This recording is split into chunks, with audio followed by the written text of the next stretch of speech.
Estamos considerando el tema del Señor Jesús como un sumo pontífice, como un sumo sacerdote, tema que ya hemos visto algunos detalles. Estamos dentro del primer tema, que es Cristo como sumo sacerdote, donde estamos viendo las características del sumo pontífice. Hemos visto ya que la unidad con los hombres es lo que capacita a Cristo para ser nuestro sumo sacerdote. Y el miércoles pasado estuvimos mirando el tema que la vocación sacerdotal de Cristo no era un accidente. En esta noche vamos a ver un tema solemne, pienso yo en mi corazón, y siento yo en mi corazón. Fíjese que hay como una preparación de Cristo, hay una preparación por parte de Él en su vida para venir a ser un sumo pontífice. Quisiera invitarles entonces a que podamos leer la lectura donde está basada este estudio de esta noche, el tercer tema de estas características. Esto está en Hebreos capítulo 5 y vamos a leer el texto 7 y el texto 8. Hebreos capítulo 5, el texto 7 y el texto 8.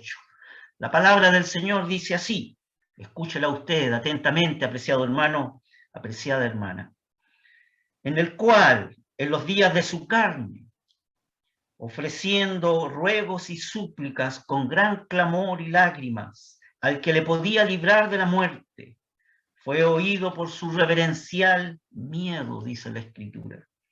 Y aunque era hijo, por lo que padeció, aprendió la obediencia. Que el Señor bendiga su palabra. Como decía, el tema de hoy es que hay una preparación de Cristo como para venir a ser un sumo pontífice, un sumo sacerdote. La Escritura inspirada por el divino autor nos revela aspectos sorprendentes. El texto que hemos leído deberíamos sacarnos los zapatos, por así decirlos, como en antaño, porque vamos a considerar el lugar donde hay santidad propiamente tal. El texto dice en el texto 7, el cual en los días de su carne, el Señor Jesús ofreciendo ruegos y súplicas con gran clamor y lágrimas. Momentos profundos de Cristo, momentos profundos de sentimientos, de contrariedades y momentos de santidad en Él. Fíjese que el texto comienza con una referencia a Cristo mediante el uso de un pronombre relativo que aparece en griego, que es el pronombre os, el cual se traduce en nuestro español como el cual o el que. Y de ahí que algunas versiones bíblicas introducen en el texto el sujeto implícito, es decir, Cristo. Vale decir, en otras versiones dice Cristo en los días de su carne. La verdad, el texto griego aparece el cual o en el que en los días de su carne, Cristo ofreciendo ruegos, súplicas con gran clamor y lágrimas. De él se viene hablando como el designado por Dios para ser el rey y sacerdote. Fíjese que el sujeto de la proposición es Cristo aquí, el Hijo de Dios, el sacerdote según el orden de Melquisedec. Pero hay una preparación de Cristo para venir a ser lo que es hoy, un sumo pontífice, un sumo sacerdote. La relación con su humanidad es evidente, ya que el acontecimiento que se alude forma parte de su experiencia como hombre. La Escritura revela en los días de su carne, es decir, viene a ser vivida por medio de su humanidad, la cual permite tener una experiencia personal. Este sumo sacerdote puede simpatizar con los hombres porque él mismo es un hombre. Jesucristo no es otro que el Verbo encarnado, que acampó entre los hombres revestidos de su humanidad. No sin razón la Escritura revela en Juan 1:14, el cual dice así: y aquel Verbo fue hecho carne y habitó entre nosotros. Y el apóstol Juan, como un susurro al oído, dice además: y vimos su gloria, gloria como del unigénito del Padre. Y luego enfatiza: lleno de gracia y de verdad.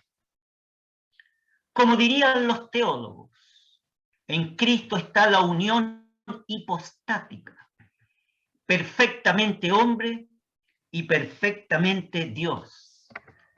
El Señor Jesús es el Emmanuel, el cual significa Dios con nosotros. Fíjese que fue hecho semejante a los hombres, semejante a los hombres.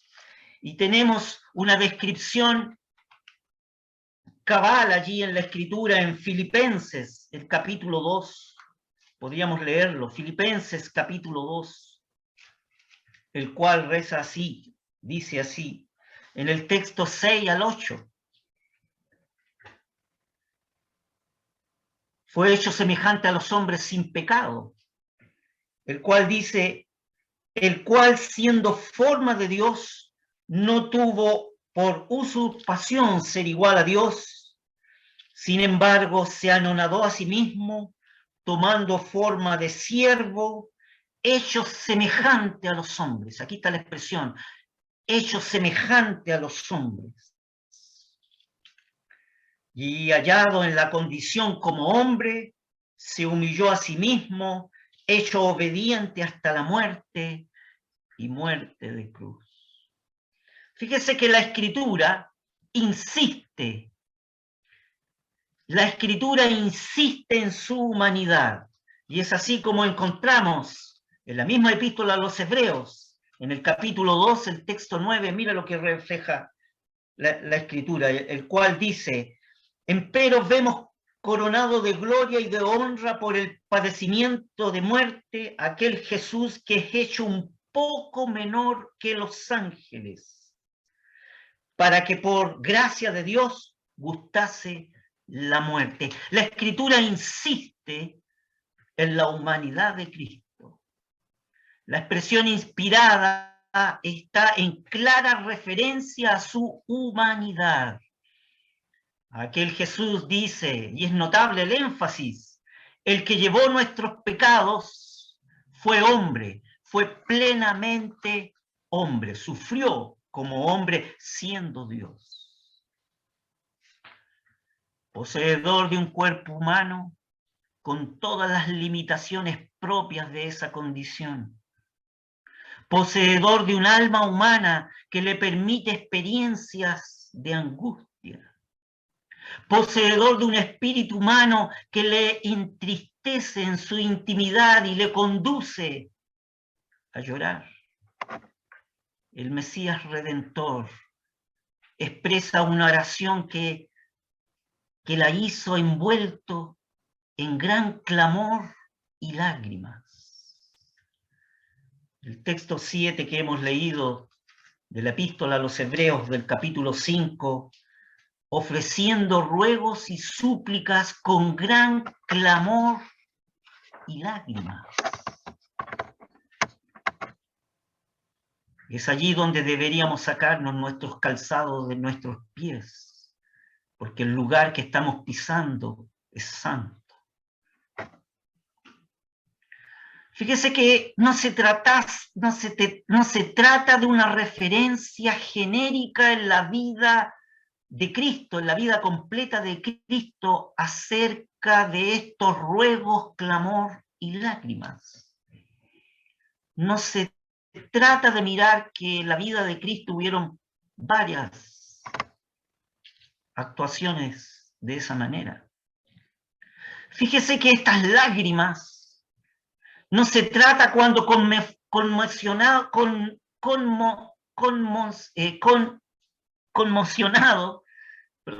en su espíritu lloró como resultado de las tristezas tristeza de las hermanas de su amigo Lázaro, cuando veía a María y a Marta tristes a causa de la muerte de Lázaro. Y la Escritura dice de que al verlas a ella, Jesús lloró. No, la Escritura en este texto de Hebreos 5, texto 7, no se refiere a ese evento. Ni tampoco se refiere cuando el Señor Jesús lloró ante la ciudad de Jerusalén, conociendo el futuro juicio que caería sobre ella. Allá en Lucas 19, el texto 41. Tampoco se refiere aquí, Hebreos 5, el texto 7, a esas lágrimas que derramó el Señor Jesús a causa de su pueblo que lo rechazó y a causa de ver a la ciudad de Jerusalén y conocer su juicio futuro a causa de su incredulidad. La única ocasión en la historia de Jesús en que coincide plenamente con las palabras inspiradas de la Epístola a los Hebreos, el capítulo 5 del texto 7, es en el Getsemaní. Y no hay otra referencia en la vida de Cristo que se identifique con el texto, sino de la Epístola a los Hebreos, sino la experiencia que tuvo él en la agonía en Getsemaní. Los evangelios describen con profundo patetismo la agonía rodeada de clamor en la oración de Jesús en el huerto de Getsemaní. ¿Sabe lo que significa Getsemaní en hebraico? Significa el lugar de la prensa, porque en ese lugar habían olivos, del cual se cosechaban, ¿no es cierto?, las aceitunas, y esas aceitunas pasaban a una prensa para poder sacar de allí el aceite. Por eso de ese lugar se llama Getsemaní, el lugar de la prensa. Y aquí el Señor Jesús fue prensado en su oración, el cual estaba rodeada de gran clamor y lágrimas, dice la Escritura. Tenemos en Mateo 26, desde el texto 28 al 44, la visión del evangelista Mateo de ese evento de Getsemaní. También tenemos en Marcos el capítulo 14, desde el texto 36 al 40. Y lo tenemos también en Lucas 22, desde el texto 42 al 44. Podríamos leer Lucas 22, del texto 42 al 44, para poder recordar esos momentos del Señor Jesús en Getsemaní. La Escritura dice acerca del Señor Jesús en ese momento, en ese evento de Getsemaní,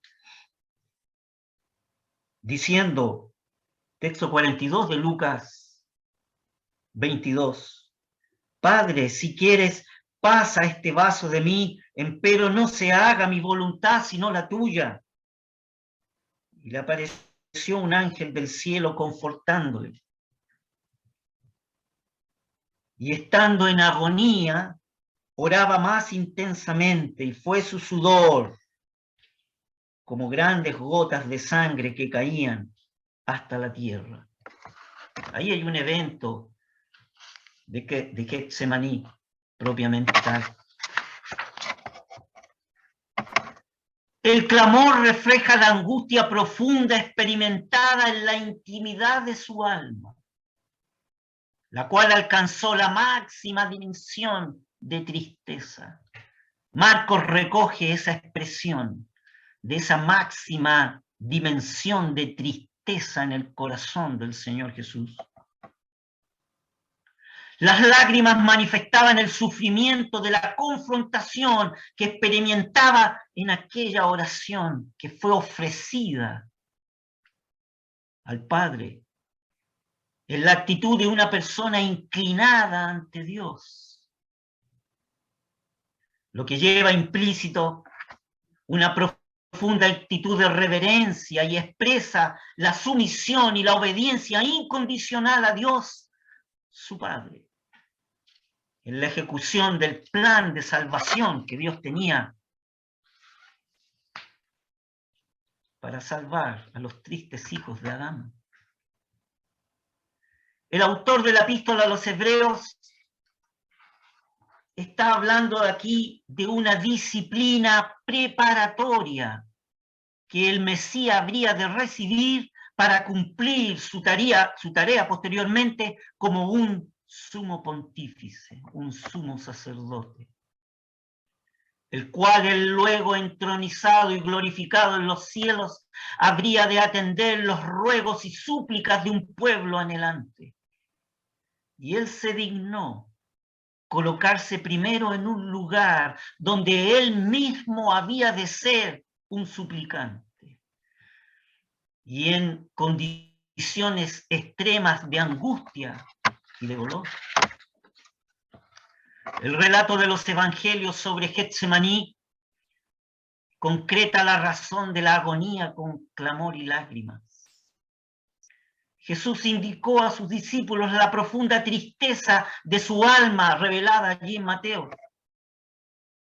Y la agonía comienza con una intensa manifestación de profunda tristeza y un sentimiento interno de angustia vital.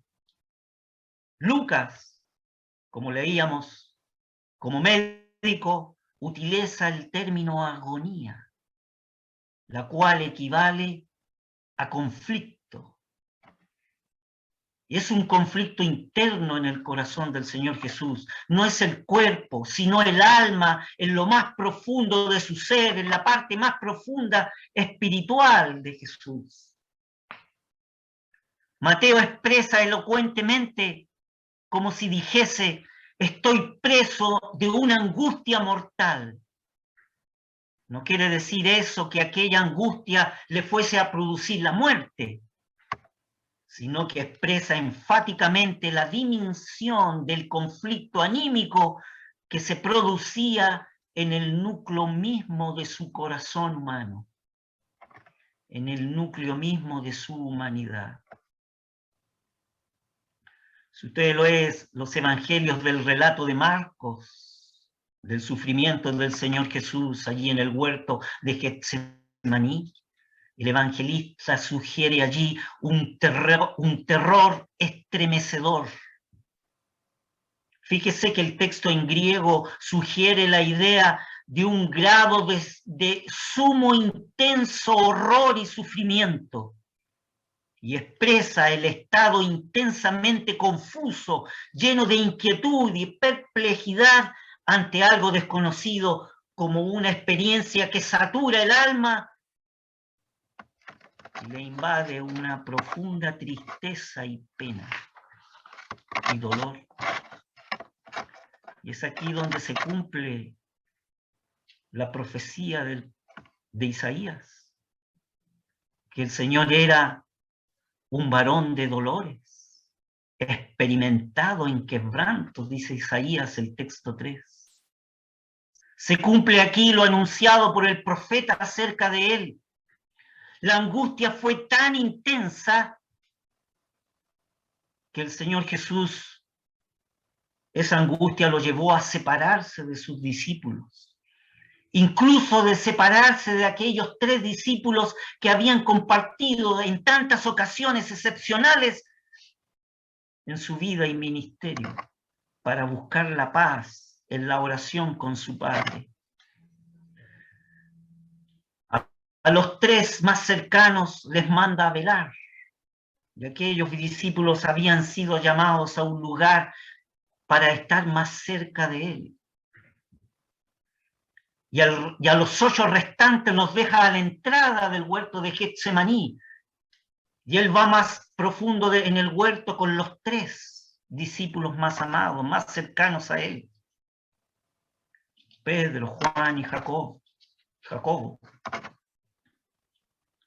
Pero llega un momento en que los deja a los 3 allí y él se va como un tiro de piedra para orar en paz para expresar la angustia que había en su corazón.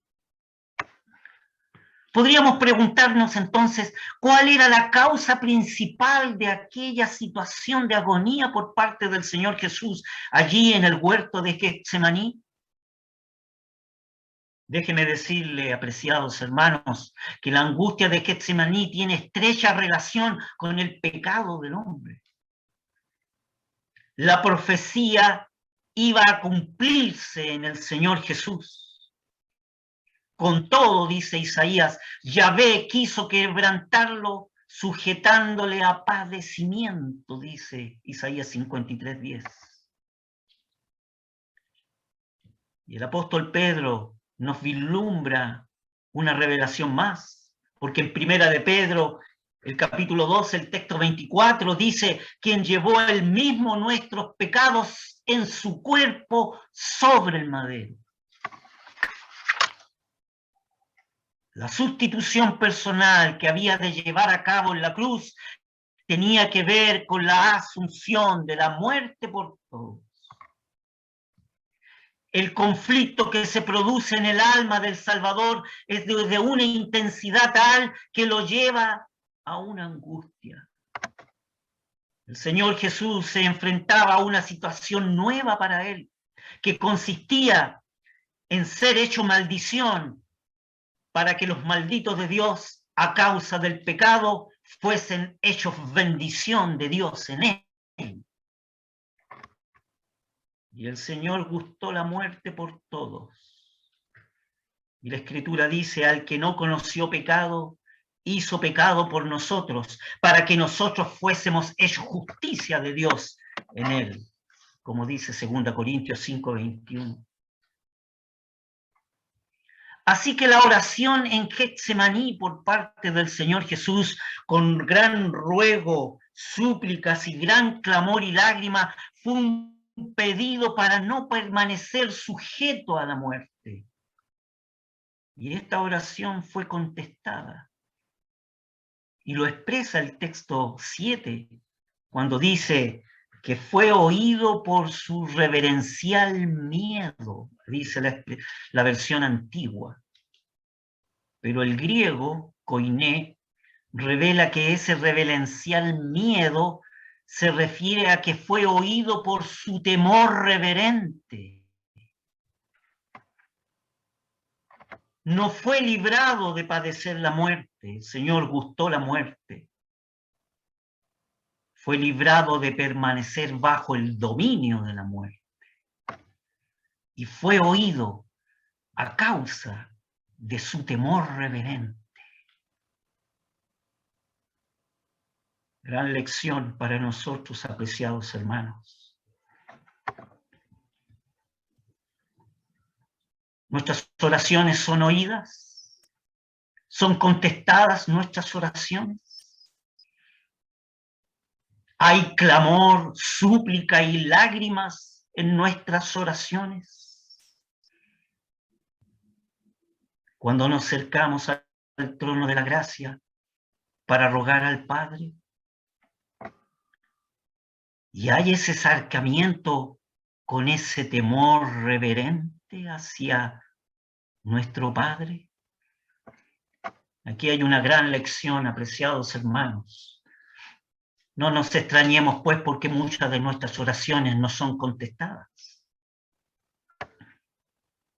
Fue oído el Señor Jesús a causa de su temor reverente. Lo que surge para nuestra consideración es la devoción de nuestro Señor Jesús expresada en una sumisión al Padre. El hecho que la copa no fue quitada lo califica a él mucho más para comprender a los suyos. Y fíjese que él no buscó un camino de escape por medios sobrenaturales, los cuales nosotros no tenemos a nuestro alcance o no tenemos a nuestra disposición. Él no apeló a recursos milagrosos para poder mitigar su sed y su hambre. rehusó convocar a las fuerzas angélicas para librarse de sus enemigos y reconoció en su sumisión y obediencia el camino de la voluntad de su Padre, en la obra de redención que habría él de hacer conforme al plan de Dios. Y siguió ese plan hasta el fin, tal como leíamos en Filipenses, y fue obediente hasta la muerte, y muerte de cruz. En esto consiste, apreciados hermanos, el temor reverente, su humilde sumisión, y por esa razón fue oído. ¿Qué nos revela ahora el texto número 8 de Filipenses, de Hebreos capítulo 5? Dice así el texto 8 del capítulo 5 que estamos considerando en esta noche. Y aunque era hijo, por lo que padeció, aprendió la obediencia. El divino autor confirma aquí la condición de quien había estado agonizando y orando con gran clamor y lágrimas. La existencia que eternamente tiene es la forma de Dios como hijo, en el cual es la segunda persona divina, teniendo para ello una naturaleza divina, pero se reitera nuevamente la filiación eterna de Cristo.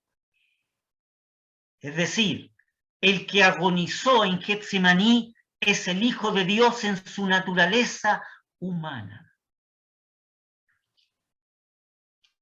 Esta epístola coloca el título del Hijo de Dios en la introducción. Podríamos leer la introducción. Mire lo que dice Hebreos capítulo 1, del texto 1 al 4.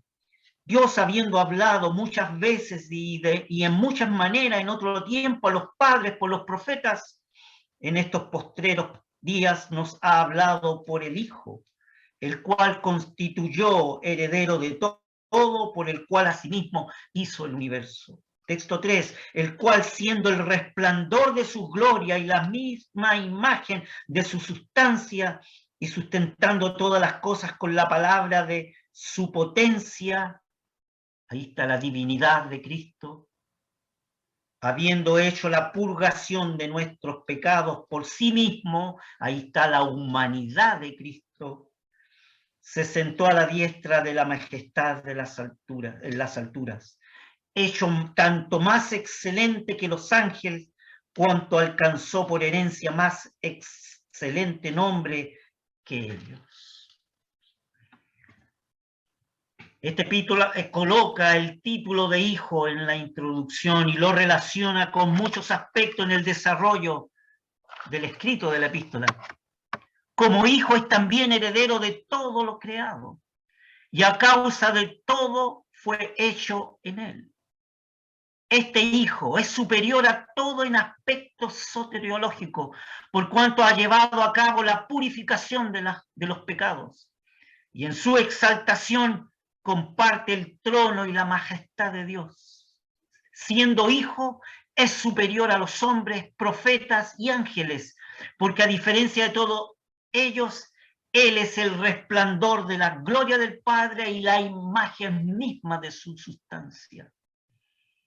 El Hijo, resucitado de entre los muertos posteriormente y luego de su obra de salvación, ha recibido el nombre superior a todos los nombres. Y podríamos recordarlo allí en Filipenses 2, del 9 al 11, que dice así: por lo cual Dios también le ensalzó a lo sumo una vez que murió en la cruz, y dióle un nombre que es sobre todo nombre, para que en el nombre de Jesús se doble toda rodilla de los que están en los cielos y de los que están en la tierra y de los que debajo de la tierra. Y toda lengua confiese que Jesucristo es el Señor, a la gloria de Dios Padre. En el texto inspirado por el divino autor, utiliza una fórmula que es un modismo en el lenguaje, en el griego. por la conjunción la cual establece una concesión y que se traduce, y aunque era hijo, el texto 8 de Hebreos 5, y aunque era hijo, o también podría traducirse a pesar de que era hijo, poniendo de esta manera un profundo contraste con lo que sigue. Y aunque era hijo, o a pesar de que era hijo, por lo que padeció, aprendió la obediencia. Y aquí estamos ante un gran misterio. Es el hecho insondable de que el Señor Jesús aprendió. Nada puede escapar del conocimiento del Hijo de Dios omnisciente, pero Él se colocó en condiciones de dependencia y de humillación de tal manera en que como hombre experimentó el dolor y la angustia. Sus dolores fueron reales y esto formó parte de su preparación para venir a ser un sumo sacerdote misericordioso, como expresa Hebreos 2:17. Que aprendiera obediencia no significa que aprendió a obedecer, sino que significa que aprendió el costo que trae la obediencia. Significa que por su obediencia adquirió aquella compasión necesaria para participar de toda la necesidad del alma humana. La sumisión plena mediante el cual Él fue perfeccionado como nuestro sumo sacerdote ocurrió en el transcurso del tiempo de su vida aquí en la tierra. Y fue de un asunto de adquisición práctica.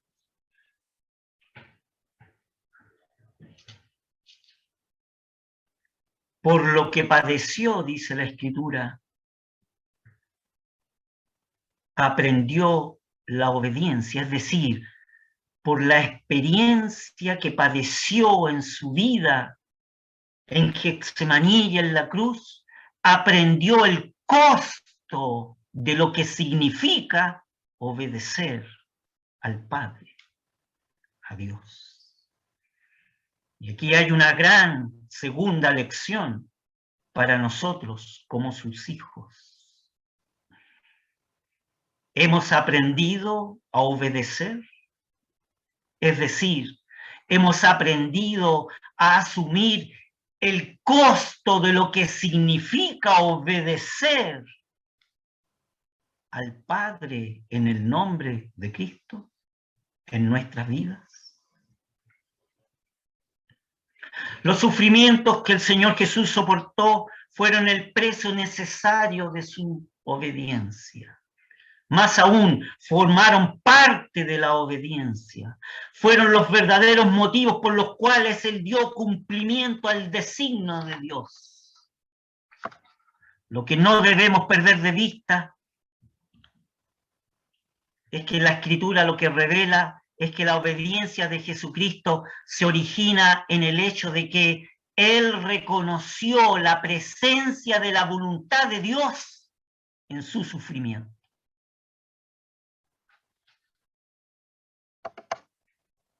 Y esa es la lección que nosotros deberíamos aprender. Reconocer la presencia de la voluntad de Dios en nuestros sufrimientos. Y aprender el costo de lo que significa obedecer a Dios. No hubo nada fortuito en la experiencia del varón de dolores experimentado en quebranto.